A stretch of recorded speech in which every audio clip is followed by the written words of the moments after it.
It sounds like it's straight out of a sci-fi novel, a manned scientific research station on the moon. This week, China's space authority says it will turn fiction into reality. So far, there's no timetable for the solar-powered station to be operational, but the plan is to grow potatoes, flowers, and silkworms on the dark side of the moon. Our exploration into the far side of the moon can provide us with some data that cannot be obtained from the near side.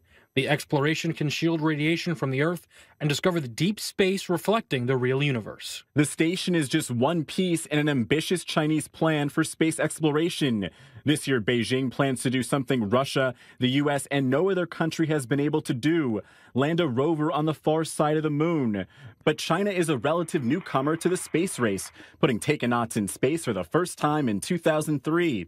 Since then, China has ramped its push for space exploration, reaching the moon with a rover in 2013.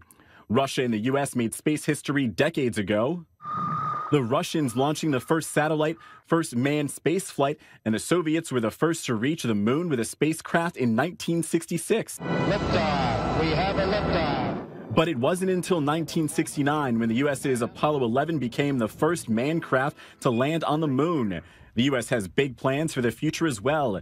In December, President Trump directed NASA to go back to the moon.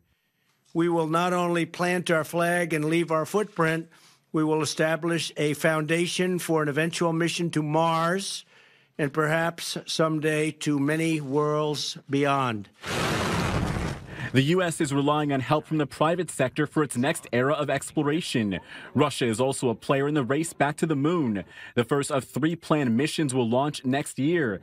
But it's China that's fueling the new space race. Retired American astronaut Scott Kelly, who commanded the International Space Station on 4 flights, told the Business Insider last month, "I think that China will overtake the U.S. in the space business if we allow them to." Marques White, I-24 News.